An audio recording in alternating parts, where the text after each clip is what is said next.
Ang mga alakdan ay mga kamang-manghang nilalang na nabuhay na sa mundo ng milyon-milyong taon. Ang mga arachnid na ito ay kilala sa kanilang kakaibang itsura at makamandag na buntot.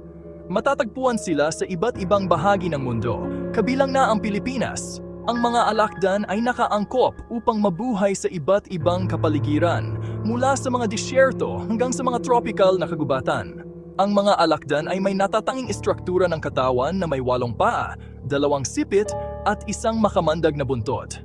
Karamihan sa mga alakdan ay aktibo sa gabi, nagtatago sa araw at nangangaso sa gabi. Ang mga nilalang na ito ay may mahalagang papel sa ecosystem sa pamamagitan ng pagkontrol sa populasyon ng mga insekto. Ang pag-unawa sa mga alakdan ay nakakatulong sa atin na mamuhay ng ligtas at pahalagahan ang pagkakaiba-iba ng kalikasan.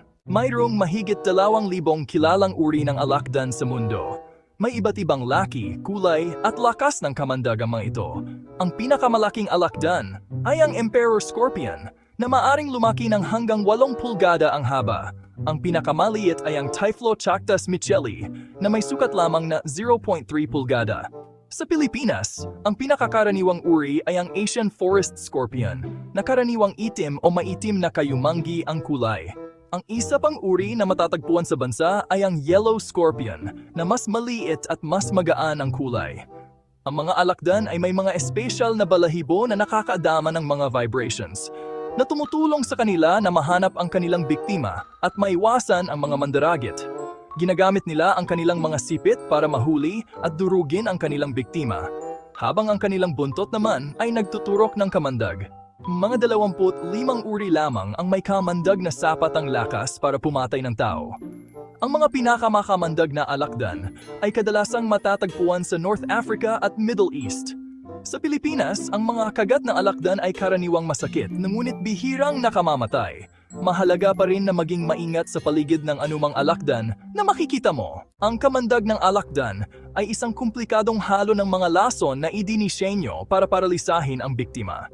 Kapag nanunuot ang alakdan, nagtuturok ito ng kamandag sa pamamagitan ng kanyang buntot na nakakaapekto sa nervous system ng biktima. Sa mga tao, ang mga epekto ay maaring mag-iba depende sa uri ng alakdan at dami ng kamandag na naiturok. Ang mga sintomas ng kagat ng alakdan ay maaring mula sa banayad hanggang sa malala, kabilang ang matinding sakit, pamamaga at pamamanhid. Ang ilang tao ay maaring makaranas ng muscle twitching, hirap sa paghinga o pagbilis ng tibok ng puso. Ang mga bata at matatanda ay mas madaling maapektuhan ng malalang sintomas. Ang mga kagat ng alakdan ay maaring mapanganib dahil sa matinding sakit, mga sistematikong epekto sa katawan, at mga posibleng allergic reactions. Ang pag-iwas ay mahalaga, iwasan ang paglalakad ng nakayapak. Maging maingat sa paggalaw ng mga bato o troso at takpan ang mga sira sa iyong bahay. Iwaksi ang mga sapatos at damit bago isuot ang mga ito kung nakatira ka sa lugar na may mga alakdan. Sa pamamagitan ng pag-iingat na ito, maaari mong mabawasan ang panganib na maharap ang isang alakdan at makagat. Kung ikaw ang isang kakilala mo ay nakagat ng alakdan, manatiling kalmado. Lumayo sa lugar at kilalanin ang alakdan kung maaari. Linisin ang kagat gamit ang sabon at tubig. Maglagay ng malamig na compress. Humingiag ng medical na tulong kung magkaroon ng malalang sintomas. Ang kaalaman ay kapangyarihan pagdating sa pakikitungo sa mga alakdan at iba pang wildlife. Manatiling may alam tungkol sa mga nilalang sa iyong kapaligiran upang maiwasan ang mga mapanganib na engkwentro. Ang mga libro, dokumentaryo tungkol sa kalikasan at mga website na pang-edukasyon ay magagandang mapagkukunan ng impormasyon.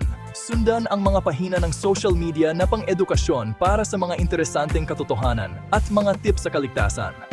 Ang isang halimbawa nito ay ang Certeza Humor page sa Facebook na nagbabahagi ng mga impormasyon tungkol sa wildlife. Para sa mga video content, mag-subscribe sa JRL Kigiti GF sa YouTube para sa mga nakakaaliw at nakapagbibigay kaalaman na material. Ang edukasyon ay isang patuloy na proseso.